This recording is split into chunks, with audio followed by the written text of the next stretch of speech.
On this week's Bet the Process podcast, which is sponsored by Novig, which is the best sports betting prediction market. And you can go on and get a bonus if you use the promo code BTP. So go check it out. They do definitely have the best prices on Oh, by sports, like by far. far. I mean, it is crazy Not to see close. this sport. Like you had told me, like, hey, if you look at this, you are gonna love it, Jeff. And I love it. I do love it. Although, I'm like I'm glad. price doesn't really matter, so it's fine. I mean, at the end of the day, like what's 1 cent or 2 cent or 10 cents in the grand scheme of things? It doesn't matter. It only matters if you lose, Rufus. Price only matters if you lose. Have you ever heard that one? Like if you're I giving have. minus 120, it only matters if you lose. So Okay. anyway, so but With and that, then let's what's start that? the process. No. We have to tell No, who not we yet. on. We have Okay. Mr. Okay. Peanut Better, not Mr. Peanut Butter. We talk a lot of college football and a lot of really interesting thoughts around subjectivity, things like coaching and transfer portals. It's probably the best one I think we've done discussing what has become a very hot and difficult to talk about topic. And so, with that, let's start the process. Welcome to another episode of the Bet the Process podcast, where Rufus is in France, Paris. Paris. Is this an Yeah. Airbnb you're at? It's an Airbnb. It's kind of nice. It looks very Yeah. like it looks like a proper Zoom background. Are you going to go get some baguettes? You got to eat Maybe. baguettes in Paris. Yeah, Baguettes you and got it. wine. Seems like a great. Might take a stroll by the river. I'm in La The Marais. Champs Elysees. I don't speak. I just say no français. What's the river that you're going to be at? Isn't the Champs Isn't it Elysees? I don't know how to pronounce it. The Seine, Seine, Oh, the Seine. But isn't the Champs Elysees? Song? The Champs Elysees is in, or the I don't Champs know what that Elysees. Maybe is. the Champs Elysees is a road. I don't know. I thought it Yeah, was a I don't river. think I think there's one major river here in Paris. I thought for some reason the My Champs second time, Elysees is a road. I feel second really time in dumb. second time in Paris this year I after need to edit that so I don't sound so dumb and non-cultural. What? nah, Sorry. it's my What? second time in Paris after having not been there since 2017. But sadly, Jeff, I had this wedding in Italy. That was fun. I visited our friend in Monaco, That's and Jelko. We can say who he is. It's not like he doesn't. I know he doesn't like PR, but you can say you visited him. It's not like and now I'm I here don't think in Jelko would be mad that Paris. we mentioned that you visited him. Well, he's a very private person, so I think that I don't think he's that private. I think he'd be fine with people knowing that we all are friends with him. okay. Anyhow, and then I had a friend staying in my apartment in New York, and had he thought he was having allergies, but his Ugh. allergy meds didn't help, and then he got so he did a mold got a mold test kit, and it came back positive in both bedrooms and the HVAC. So I'm like, oh God, and now I'm like, you know what's funny, Jeff, is I feel like I've been losing my memory the last 2 years. Like I actually went to a neurologist last fall because I was like, in the last year, it feels like something is wrong there. And I just Googled it. I was like, can mold exposure impact your like memory? And apparently it can. And so I'm like, wow, the timing actually makes a lot of sense. So I've been living in like a house with like an apartment with mold, and now my head is like, am I gonna have to like gut renovate this? Um, yeah, I knew that I needed to. I was going to replace the floorboards upstairs at some point after I got the replace the doors to the patio to make sure the terrace is properly sealed, so I wouldn't have to do it again. But now, We must have like oh some yeah, mold specialist that's one of the seven that might be able to help you. well, I'll want someone in That there really sounds shitty. today. It makes my problems that I was going to tell you about seem a lot better because the idea of dealing with mold and I'm like incredibly, I think, allergic to mold. I think I have huge. That's like my big allergy is mold. It's, So I mean, I know it came from water damage from the patio not being properly sealed with the previous owner, and like, so maybe it's not that bad. Maybe it's just a little bit I of. think it's pretty bad. I mean, it I'm seems glad I like didn't take if you it's up in on the the offer to how stay is at it your in the house. By the if way. it's in the HVAC, that's bad. That's very, especially since I just got like a new, like I just got a new like got a heat pump to replace the old AC unit which had gone out. Did you So see? But no, don't buy a home ever. They honestly, home ownership's the worst, and I keep like I don't learn my lesson. it's a really interesting question. Is the whole idea of that whole idea of like owning versus renting. I'm dumb, and I would be so much more wealthy if I just put all the money into the market. instead. Like, We're all dumb. We'd be all and wealthy if and we I would if be and also if happier you because didn't I wouldn't lose have to if you deal didn't with lose if headaches. you didn't make any of the bets that you lost, think about how wealthy you would have been. Yeah. Real Oh, estate generally by the is. way, Jeff, you know who else I saw in Monaco is Haralabob. Oh, really? I got coffee with him. Nice. Did you Yeah, ask him if he'd be on our podcast? I didn't. He's done more pod. He didn't actually remember meeting me 10 years ago, whenever it was. He's done more podcasts in the last few years, and he's become like a little bit more accessible. So maybe we can ask him again. I mean, Yeah, okay. we're both arguably friends with him. So I mean, you had coffee with him, so there you go. You didn't go on his boat. Did you go on his boat? I don't think, does he have a boat? Oh, come on. Famously has a boat. Okay. Like famously. All right, I gotta go. So we're gonna welcome in Mr. Peanut. Now I know it's better to the Bet the Process Can't believe you podcast, didn't know this. and we'll talk to you guys all again next week. Bet the We process. now welcome in Mr. Peanut Butter to the Bet the Process podcast. Are we allowed to say your real name or Yeah, is you can say my name. I understand how reasonable or how unreasonable the name is and how ridiculous it is. So No, I I had to look it up, and every time I have to look up like cultural memes or cultural whatever, and I'm like, I've never even heard of this show. Like, so give me like that's the most important thing we need to cover is how you pick that, and what the hell happens on the show that it was so important to you that you decided to pick your Twitter name off of it. yeah, I think it's important to note the downfall of this podcast. You guys went from having Michael Lewis on to a guy who refers to himself as a cartoon dog on Twitter. But yeah, I put almost no thought into it whatsoever. I got rid of my Twitter a while back. I probably read some study about how it was bad for your brain or whatever, and was got rid of it. Once I got into sports betting, kind of needed it just to keep up on news. Just started a basic Twitter profile called Sports List, which was just obviously list of different sports people to follow. I was back home visiting my family, and my sister had the show on TV, and I saw the name, and I thought, oh, that's kind of funny. Picked it, thought I would switch it eventually, and now we've gotten 2 years in, and I'm stuck with it, and kind of feel like I am bound to it at this point. Yeah, Uh, you get stuck with it. I think my parents wondered the same thing about naming me Rufus. Was that based on a cartoon dog also? See what I I did there? wish. There we go. Yeah. I actually got once told that my doppelganger was Hobbes from Calvin and Hobbes. So not just a cartoon character, not just an animal, but an imaginary stuffed animal. So there we go. Okay. What do you do? How'd you get to be a professional bettor? Tell us that origin story. Sure, yeah, I was actuary for 5, 6 years, maybe So out of you and school. Fezzik. You and Yeah, it's Fezzik. me. Yeah. Yeah, Yeah. the So actuary name You isn't really Fezzik getting. and Elf. Yeah, I was gonna say, actuaries maybe not the crew you want to be associated but the with. thing Again, about actuaries are they are like the OG predictive analytics people, right? At the end of the day, it's like you could say all this shit about newfangled AI and all that kind of stuff, but actuaries were this shit before any of this was cool. yeah, I mean, whether Isn't you're Logan predicting, Matthews? Isn't Logan What's that? Matthews an actuary too? uh, I don't know. But yeah, I mean, it's basically whether you're predicting someone to die, whether you're predicting a car to get in an accident or some kind of property damage, it's all probabilities, right? So, I mean, it makes sense. It's kind of basically like a stats degree in a way. Uh, Can I ask a question about this? Has the actuary field changed significantly since like predictive analytics and just all the technologies and methods have become like more modern? Like how much has the actuary field changed, I guess? I don't know, to be honest. I was only in it for like 6 years, right? And it's so either basically when I started and when I quit, there wasn't any kind of large technological changes. So it's not like AI where I'm sure AI is making some kind of difference in what they're doing, but there was nothing that when I started and when I left, it was basically the same job.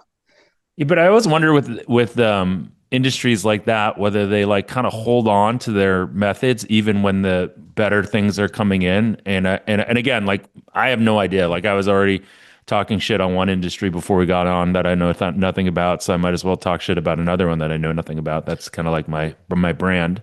I would say I would definitely lean that direction. All the like exams are go through a giant process that they have to review. and it's a very like tedious, I'm sure a lot of it's outdated. Like I would lean your direction just based on kind of the protocols that are in place and how long it takes. And it's not like, a very fast, exciting industry. So I would say that you're probably right in that regard. Actually, I'm speaking at an actuary event, so I can actually ask them that. And so maybe I shouldn't disparage the actuary industry because I'll probably lose that speaking event. So I take it all back. The actuary industry, you guys are the OGs. You guys are the ones that began it all, and I am very excited to see how you guys push this into the next millennium. Yeah, Fezzik has already made such great grounds in the sports gambling space that I think that it's only right that we kind of continue to push this space forward. Okay, sorry, I'm interrupting you as I've known to do. I will shut up. Should we get into no, you're good. Yeah. So I was doing that, and I always kind of wanted to work in sports on the side. I tried doing some small content stuff while doing the actuary gig, and kind of at one point kind of gave up on it and thought, I'll just continue to be an actuary and do this. And then I was in between jobs. I just happened to read what I think is probably the best sports betting book there is, which is Logic of Sports Betting by David Allen Ed Miller. And was like, and I bet a little bit, nothing serious. I was like, oh, this is pretty interesting.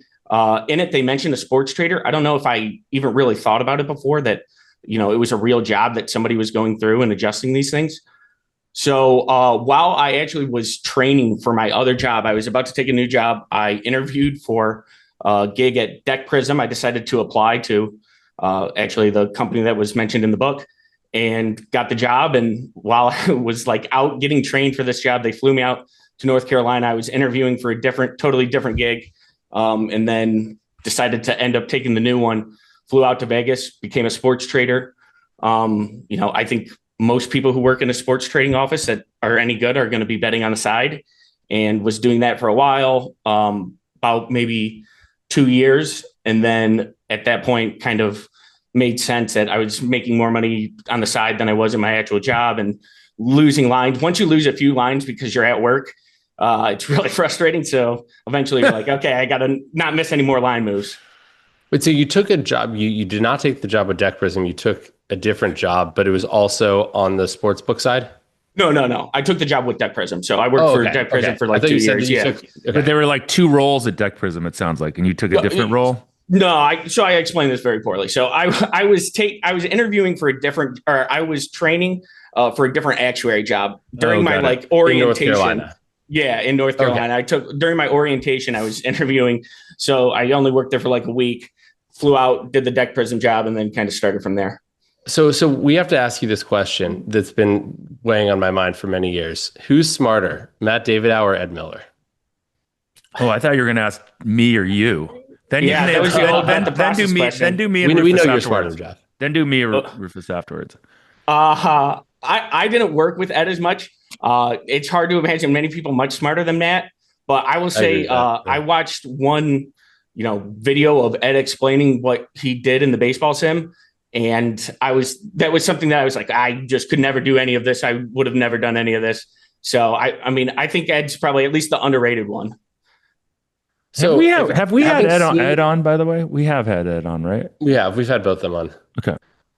So was that like experience really valuable to you in sort of seeing how the sausage is made in terms of your own, like building your own models and how much of your betting is quantitatively driven?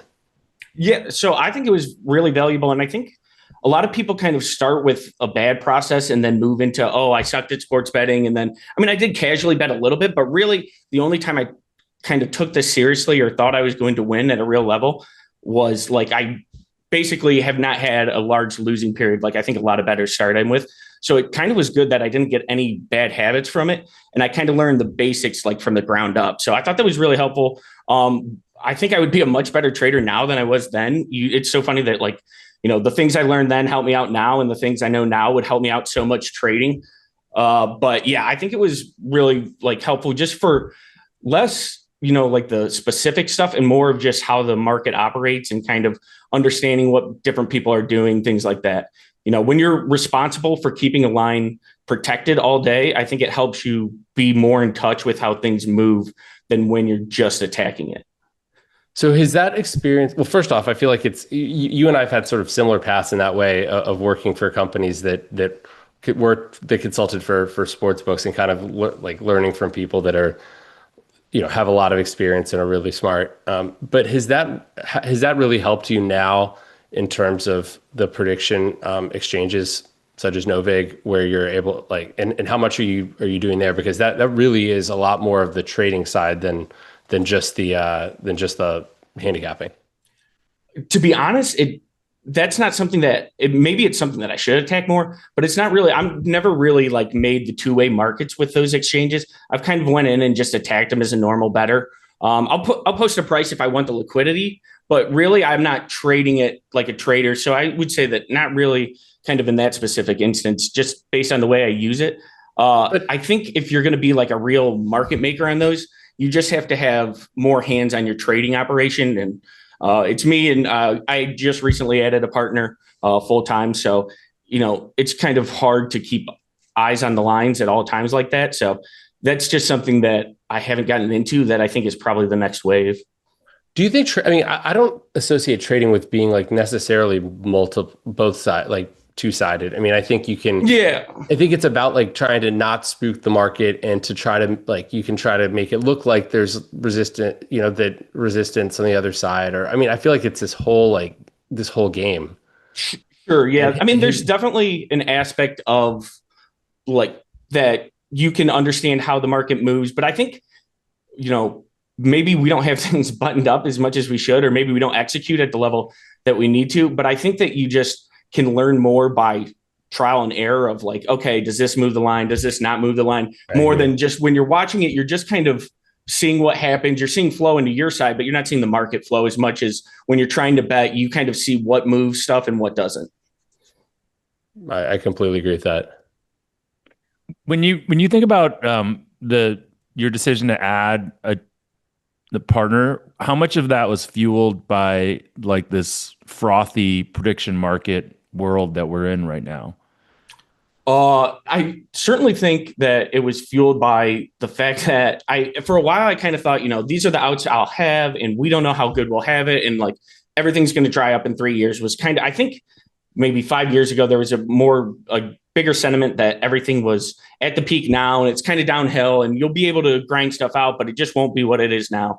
And I think the new markets kind of made me think that there's just always something is always evolving and there's always going to be like a new thing. And right now there's prediction markets that have these. I don't know if the prediction markets add something else that's new in this frothy thing, but we've kind of had the best era in sports betting for the past 10 years. And they're like, this is the best year. It's almost over.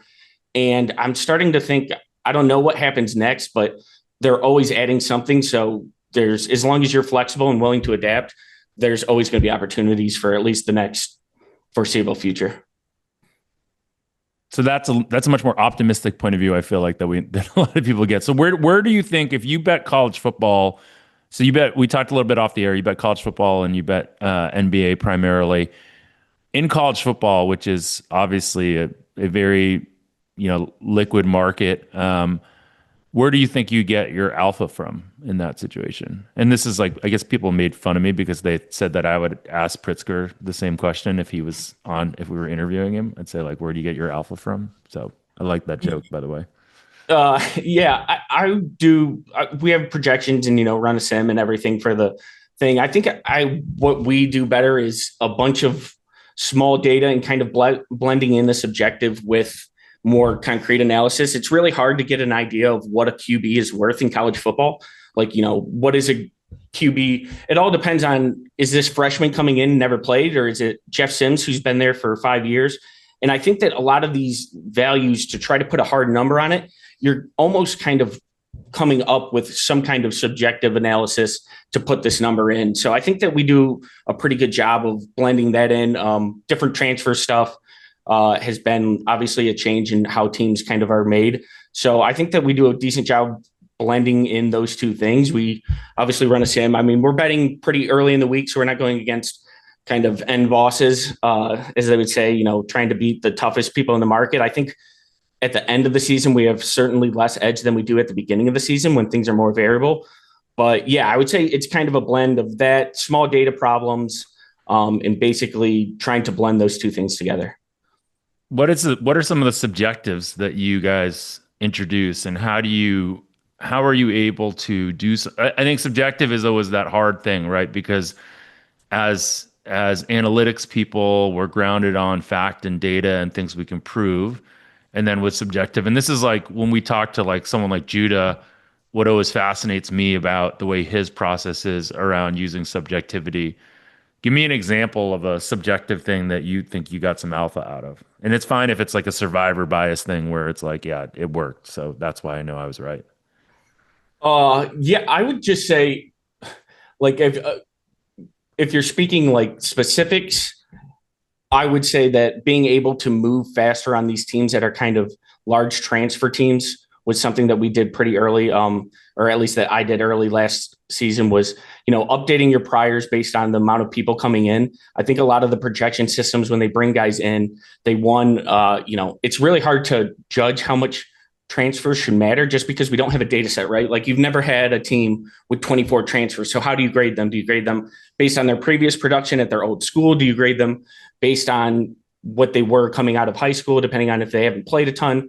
It's really hard to do, just with one size fits all. So I think basically kind of there's a factor that we use that basically decides how much we should update a team based on what they've done in season, and being able to kind of lower that for different transfer teams or based on roster turnover has been something. So that's probably one area where I think that we've been pretty good at. So like a team like were you on Indiana this week? I was not. I actually had that pretty fair, but I think that last season I actually bet against Indiana a decent amount, so probably not the best example there. But I would say, like just in general, knowing that those transfer teams are going to have more variance, you can find, adjust their ratings quicker than you can other teams. It's been kind of hard. I'm trying to get a more kind of objective numeric way to do it, but it's just been hard kind of year to date based on how they change it. And I think that they actually 2 years ago, there was larger transfers. You kind of seen a reduction in it, but it's kind of, until it shakes out fully, it's going to be hard to get, a number that you feel good about. And it's more kind of adjusting as you go. How are you handling a team like Texas Tech right now? Texas Tech, I have pretty high kind of compared to market. I would say I took them either last week or 2 weeks ago. I think that their transfers are a little bit different in the fact that they have real bodies. It seems like they've gone and gotten kind of bigger guys that have helped. They always had more talent on the outsides and kind of ran this fast-paced offense. They really kind of solidified the line of scrimmage, especially in the Big 12, where they have a real advantage over basically everyone they play along the lines. They have more like an SEC or Big 10 line in that conference. So I think that they really did a good job this year in the portal. I was kind of skeptical they had the largest spend based on kind of what they brought in compared to previous years, but it's really worked out for them, mostly because I don't think other teams are adding quite like they did 2-3 years ago. Griffiths, you were asking a question. I don't want to feel. Yeah, no, I was going to ball dominant. I don't want to be ball dominant. No, it is interesting because like I've looked into this. Like, I feel like we should be updating more quickly for teams with transfers, but it's hard to know exactly, to be able to quantify how much exactly, because if you look at like the uncertainty in team rating from what you projected it at the beginning of the season and where it's ended, at least like for what we've had, at least with Massey Peabody stuff, like we haven't found any real difference as a function of transfer. Like, but do I believe that actually is the case that there shouldn't be? No, like I think it definitely should be going forward. It's just, again, like when most teams have just a few, like obviously before like 2019, it's not a big factor, but like it's going to be biased now by, was it Texas State or North Texas? I forget. It was one of those. It was Texas State. Yeah, that took like the entire Western Kentucky coach and staff. North Texas took Sam Houston State's defense, essentially. Right. So like if you use a prior, should you almost use Southern Miss took Marshall's team. Like they took 20 kids from Marshall.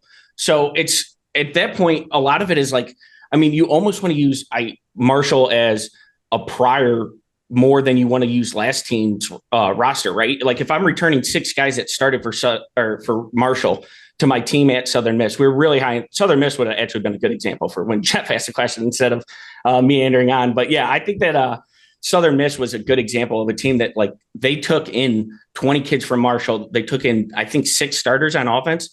If you're using Southern Miss's, prior from last season, it just doesn't represent them as well as, a blend of what Southern Miss and Marshall was. So I think also with the transfer, it's kind of hard to tell. There's some schools that are getting transfers because they're trying to bring guys in and they're like actively adding. And then there's other ones that guys are leaving. And if someone leaves, you have to add someone, right? So it's not like you're adding the guy that you're not adding, you're more replacing. And then other schools are, more replacing guys rather than adding. Do you think, right now we see, coach like McDowell Swinney obviously has not embraced the transfer portal. Neither did Mike Gundy, and he's gone. Were you low on those teams going into the season? Or, because Clemson was like a consensus top 5 team. They hadn't brought in a lot of recruits either. They had a lot more continuity. They didn't lose as many guys, but is there any merit to are there different approaches that can work here in terms of keeping continuity, or is this these certain guys are just behind the times?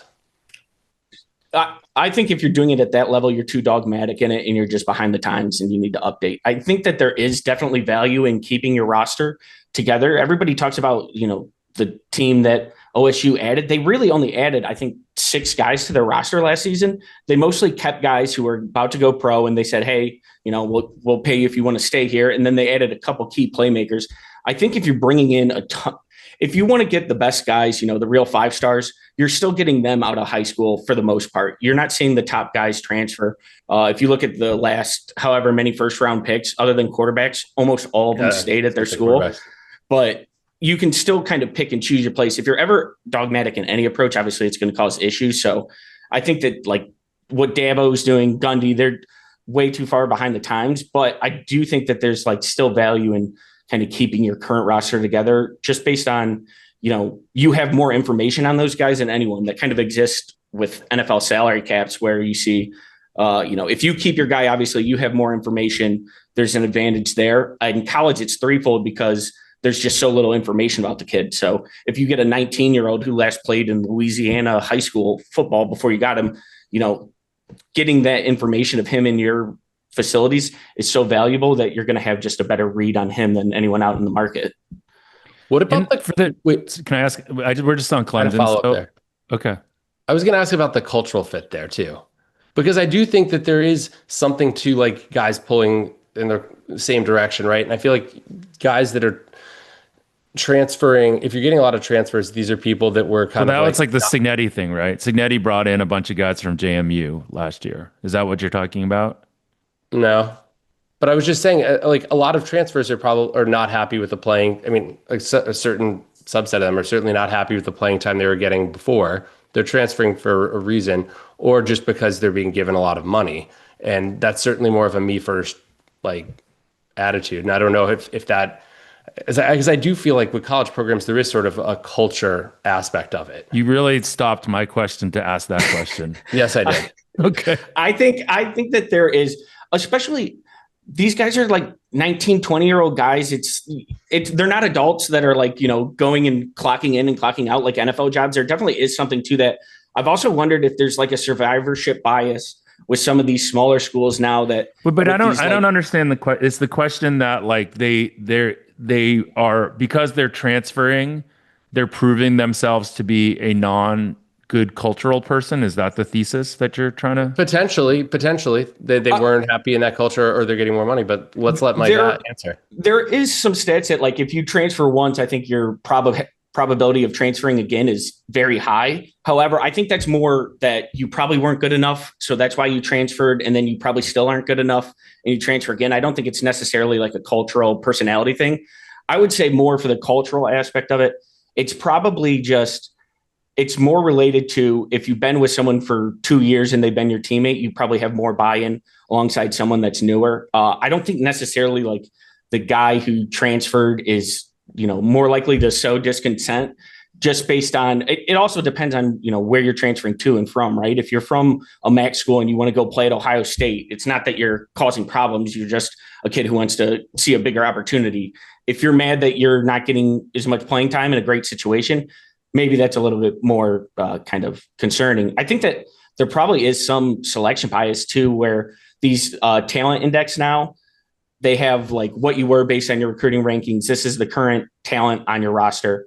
I think that if you kind of now are selecting the better schools who have been better the past few years are going to have a natural selection bias where if you're at a bad school, you're more likely to transfer to a good school. So the guys that are still on the bad school's roster are, by definition worse and couldn't make it to get called up. It's almost like a reverse draft in a sense.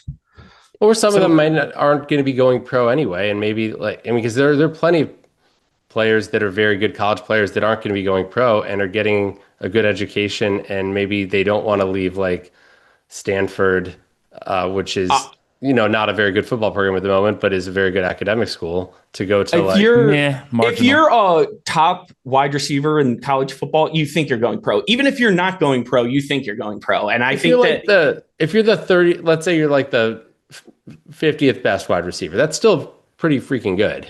If you're the 50th best wide receiver, you think you're going pro. You're probably not, but you think you're going. I would guess that all these guys, especially because there's so much uncertainty, like whoever's 50th best wide receiver last year, there's certainly a couple that are going to make the NFL. So I would think that there's enough uncertainty. And if you're like a true difference maker, you think you're going to the league. Maybe you aren't, and like maybe there's a million other reasons and you probably should stay at your school. But I think that anybody who like truly is pursuing this, they're going to try to get to the highest level of competition as fast as possible. So can I ask this question? Then I'll follow up. So one of the things I think is interesting about this Clemson thing, and I think one of the reasons probably Clemson was ranked so high was because of Klubnik and because there was like much more certainty around their quarterback situation than some of the other top teams.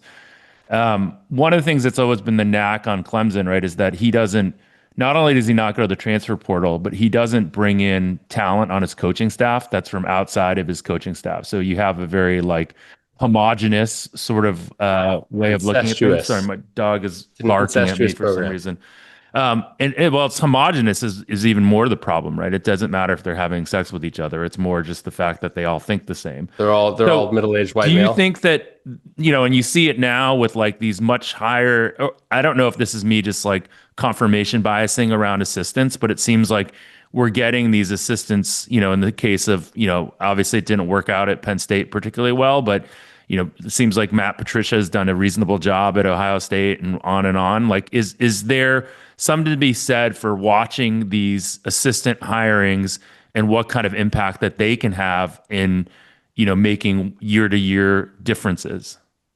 For sure. I think that assistant coaches probably are the most kind of underutilized, undervalued aspect of a lot of teams. The problem is it's so hard to value them. You have no idea what they're doing and what their responsibilities are.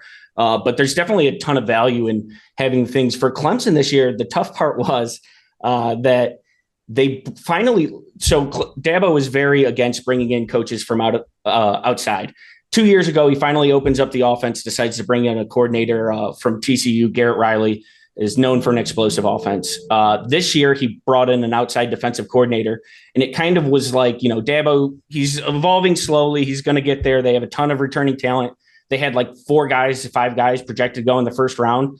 It kind of all the old flaws with Clemson, it felt like this was the year that if they didn't have those, this was going to be it. And then it still all came crashing down. So I definitely think that there's something to guys hiring who they're more comfortable with.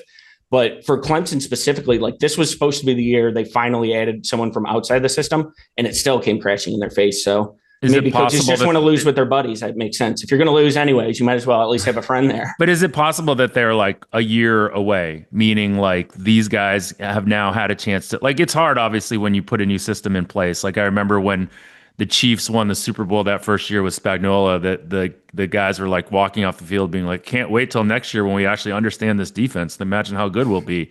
And I wonder, like, with these, if there is like it takes a year kind of thing. Well, I definitely think depending on the offense, some of your stuff's so different that even the players that you want for one offense are going to be totally different from another, right? And when you're Dabo and you can't bring in guys via the transfer portal, it's harder to make over your roster that quick. So I don't particularly know the defenses of Tom Allen and guy who left is blanking me right now, but well enough to know that if like there was large changeover, it didn't strike me kind of going in that there was large changes in their defense that they would have to overhaul. But you're right. There's just like, if you're installing something on defensive practice day 3, that's a time that you could have been using to do something else, to go over some teams, whatever time they took to install defense early in the season, they could have used to prep for LSU. So there definitely is something to, second year coordinator that you kind of are set under. I don't know if that's plaguing Clemson specifically, but it's probably been something where they've kind of had one system for so long that any kind of shock to the system, I'm not sure how well Dabo handles it now. So would you agree that I think coaching matters more in football than any other major American sport? Yeah, 100%. Think about it, I guess, if you want to like think about it at the simplest level. At baseball, there's no coaching when you're out there. It's just one-on-one matchup, you versus another person. Basketball, it's continuous all the time. You're always kind of reading, reacting. Football is the only one where you stop, get coached essentially with the play, go back out there again. So, I mean, it has so much more impact on it, kind of down to down. So definitely. So how much of, I feel I've always thought like a large part of being a coach or what makes someone a good college coach is essentially being a good recruiter. And it feels like that's changing a lot. Yeah, and I don't with the I still think it matters a little bit. Yeah, I think you can get it's by now. Well, not but being the before top you had guy. to convince them with non-monetary. I'm going to put in air quotes non-monetary things, and I'm sure there was lots of cheating going on, but now it's like the money is the thing, right? Well, there's still like if you are Jeremiah Smith for Ohio State and you're going in the first round. Are you going to worry about if the money's close? You're probably going to go to the school that you think is going to get you the bigger payday. Like still at the end of the day, this is a small payday before the big payday for the top guys. But for everybody else, I think that, yeah, that's a good like kind of principle. Now you see more teams with general managers than they've ever had before, especially with the transfer portal. You can go scout guys from different schools and kind of get tape on them. I think more and more it's becoming like an NFL thing where your job is to coach. Okay, we'll figure out the roster construction behind you.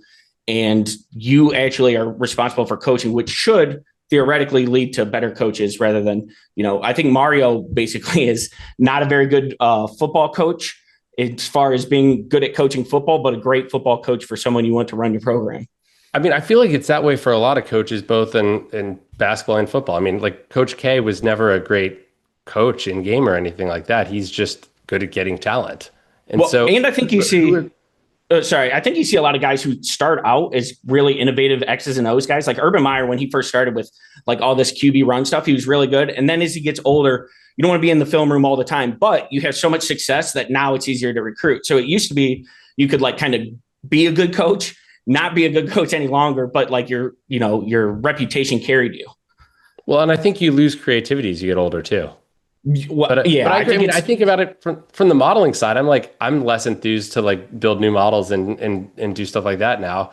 And I feel like as you get older, if you think of an artist too, like their best albums are usually the first couple. It's like, this is everything I had to say before the album. Once it comes out, then later on. You guys are fucking depressing me right now. Hold on, this let is us like finish. the most, like, it's like. Jeff, let us finish. What, talk about how everyone's life is on the downhill after they're 25? I think Chip Kelly like is a great example of this guy I think he like revolutionized football in the way that he kind of had all these things.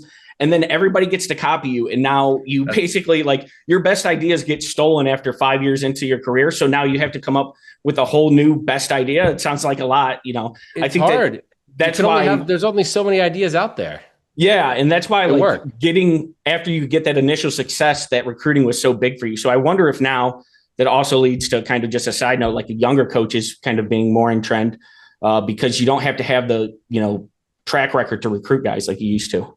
But like, we see it with like Mike McDaniel in the NFL. And I feel like, yes, the good ideas get copied. And I think that I think this is why culture But coaches who are like leaders are underrated. I But really do. isn't that Rufus? Isn't that like the test of someone being really good at their job generally?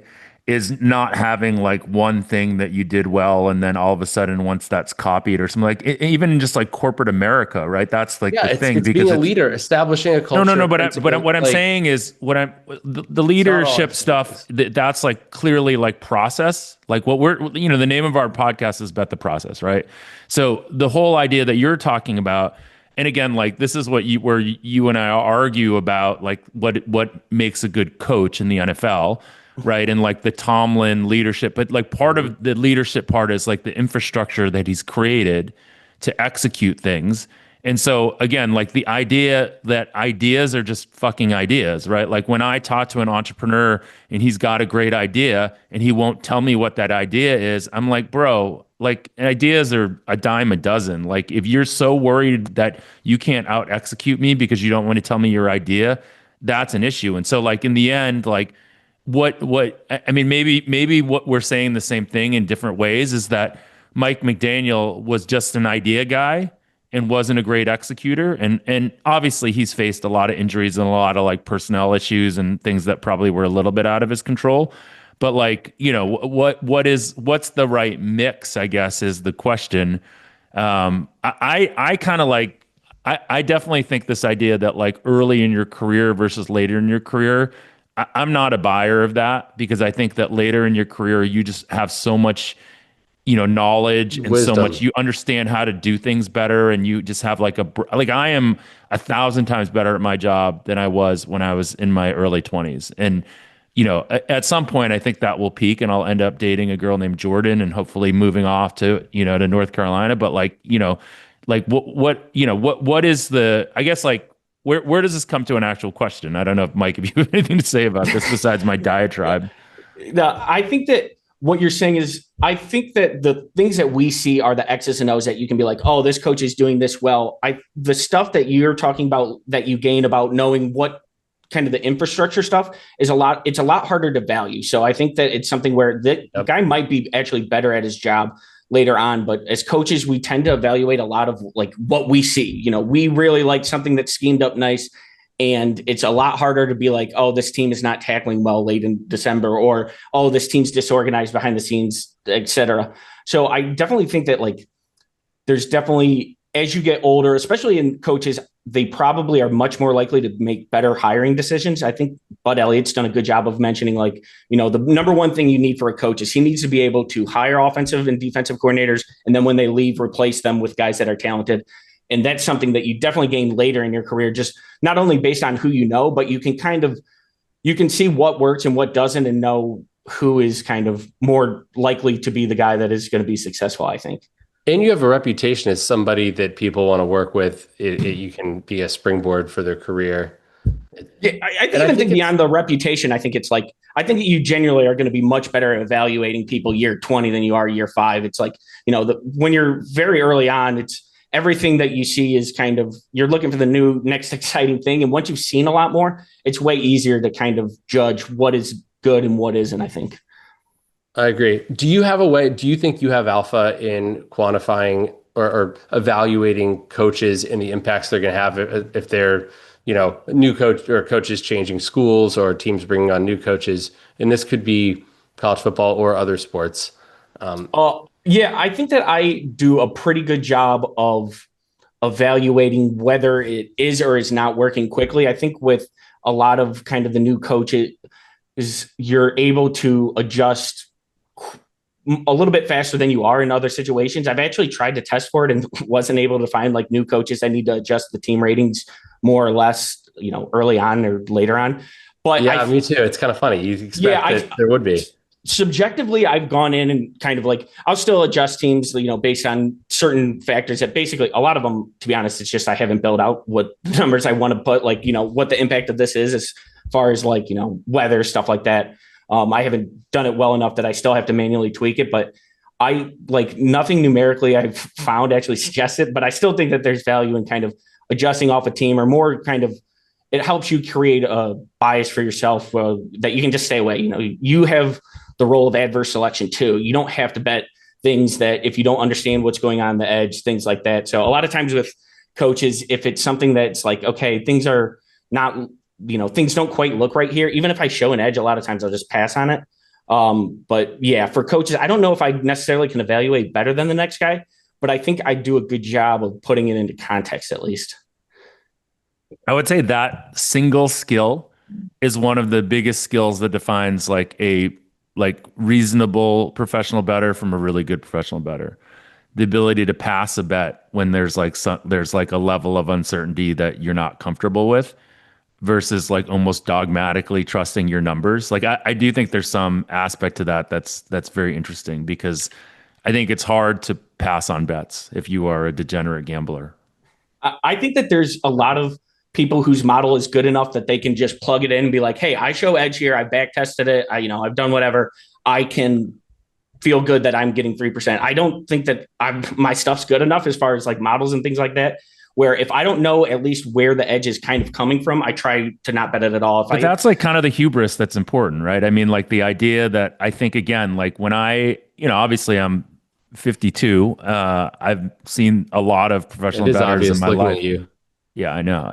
I've seen a lot of bettors in my life that are successful and not successful, and just that aspect of the hubris around the model obviously is like super interesting too, like the respect of the market. And like that's when we come down to this whole idea of like the market. And to tie it back to Novig, our sponsor, like I do think about like, because I've seen like people trying to top down bet using markets and things like that now, and I just wonder like how much those types of things will end up influencing like the subjective nature, whether prediction markets are able to capture something of subjective nature that traditional models aren't.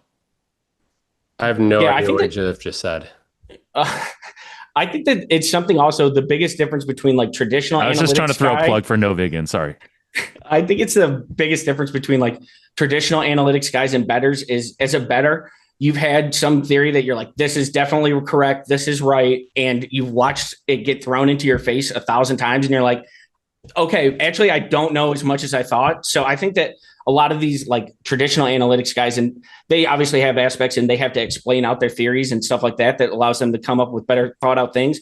But there's nothing like, the harsh reality of testing your thesis that the analytics people don't always get, that kind of helps pro bettors, I think in a way that's more practical, even if it doesn't sound as great all the time.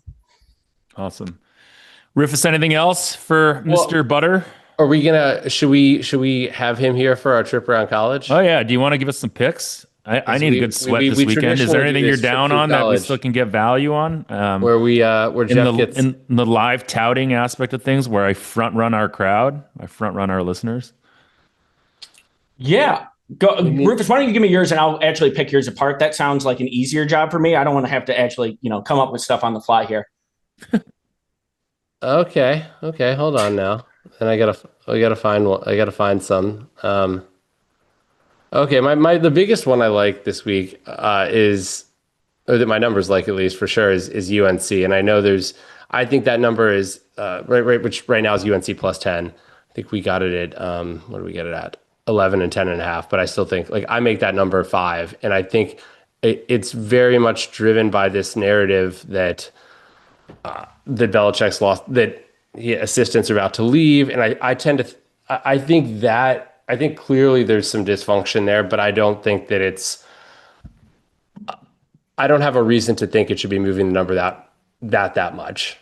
And this is a perfect example of I show an edge on that game towards North Carolina, and I was like, I'm just not going to, there's 50 other games on the board. I'm just going to leave that one alone. I think that, I do show the same edge. I see what you're saying with like, can it really be worth that much? And the only thing is, I think maybe it can.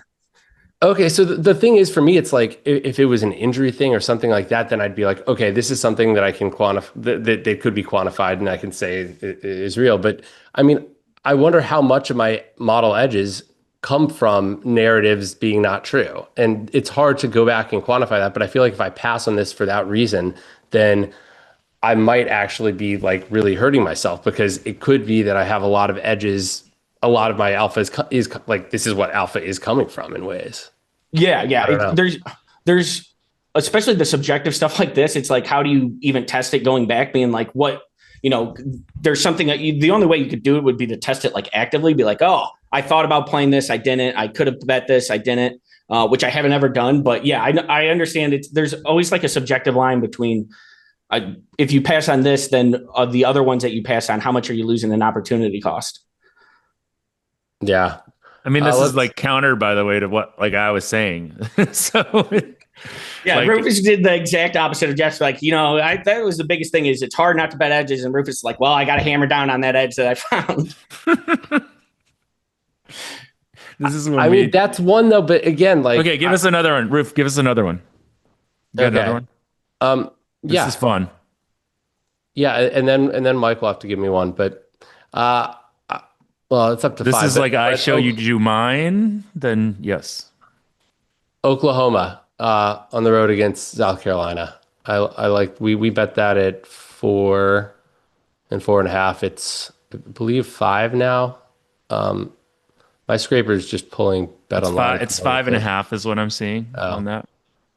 So it's still an edge. I lean there. Yeah. I showed that right about in market. It's tough to know for Oklahoma. So like that game with Mateer out, it's versus Kent State, so it didn't have a ton of predictive value anyways, but they basically just like kind of gave up on that game. If you look, their pace has been like in the 20s all season. And that game, their pace was like 100, I think, as far as sets per play, even in standard game state. So like, I think that game that you could basically throw that out. So there's reason to think that their offense is slightly underrated for Oklahoma. But it's tough. I don't know. I still have a small downgrade on them for Mateer being injured. I know that like he actually looked okay to me when he came back, but I don't know. His hand is a situation where it's like, if I didn't have that downgrade in for him being injured, I would have a slight edge here. But with him being banged up, I have it right in line. Okay. Okay, wait. Are you going to give us? Give us one. Give us one because Rufus showed you his, week? So now you got to show him yours. Yeah, exactly. Hopefully, it's going to be very impressive. And then I can say why, without saying any players' names, I can or anything of any substance. You're just going to say your model says. Yeah, Rufus is going with the small games like Oklahoma, South Carolina. I'll go to a really pivotal matchup: Akron, Ball State. I like Akron in this one. They had a quarterback get injured during the year for one of their games, so their offensive numbers were hurt by that a little bit. I think that during the regular season, I think really they were like, if you look at some of the stuff, they were just trying to get out of there, like versus the bigger schools and like not get hurt. They're already they're like have an academic. I didn't know that they still had these. They had an academic punishment. So they can't practice at the same time during the year. It's like no bowl game. So I think they just wanted to not get throttled in the first couple of games. And I think their offensive metrics are, a little bit lower than what they should be based on that. So I like them. Ball State had a lot of changes coming into the year and basically has been pretty putrid on offense. They went from a spread to like an option system. So I think that they're, even lower. I had a lower rating on them coming into the season.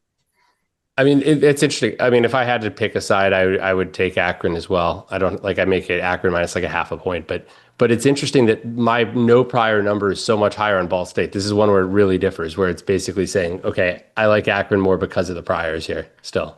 Yeah. So I think that kind of for these schools, there has been reason to believe like what has happened isn't quite like as, predictive as it would be for other teams, just based on the fact that like when you're outsized by so much, there's certainly like some less predictive value and some coaches who are trying to get to the MAC and, not get fired. And then there's others who are like, hey, let's actually try to win this. It's the same in college basketball in a way, right? It's like we talked about this, the talent versus athleticism thing. And if you can't compete in athleticism, you're kind of screwed. But yeah, there's like a boiling point. I can't get to it. Yeah. All right, Mr. Butter. That is a big game. Certainly the prime, not a prime time actually. I mean, anytime you got a chance to sweat Mac, you do it, right? On a Saturday. Yeah. Mac Muncie, Indiana, it's going to be popping. There we go. All right. Thanks for joining us. Where can people find your work if they care to find it? I'm on Twitter at Mr._Peanut Bettor. If you really are that. So you're Mr. Bettor. You're not Mr. Butter. Peanut. Yeah, it was. Didn't want to correct you on Jeff, your own you thought show. it was butter the whole time? I thought you just misspoke. No, I thought it was Mr. Peanut Butter. I'm not good at reading, so it's fine. Yeah, I mean, it's a pun. and You missed details the pun part of it. Yeah, So it's like if Mr. I'm Peanut very Butter turned into disappointed. I mean, Bettor. it's a good pun. It's a good pun. It's a good pun. Did you But hear yeah, my 6-year-old today this morning before he walked out the door said to me, "Hey Dad, why did the horse cross the road?" And I said, "To get to the other side." And he said, "No, he heard someone yell, 'Hey.'" That's a pretty good one. I think so too. I thought it, and his delivery was great. He just kind of nailed it. So, all right, I got to get out of here in like 5 minutes, and we got to record an intro. So, thank you so much, Mike, for joining us. Yep, nice talking to you guys. Bet the process.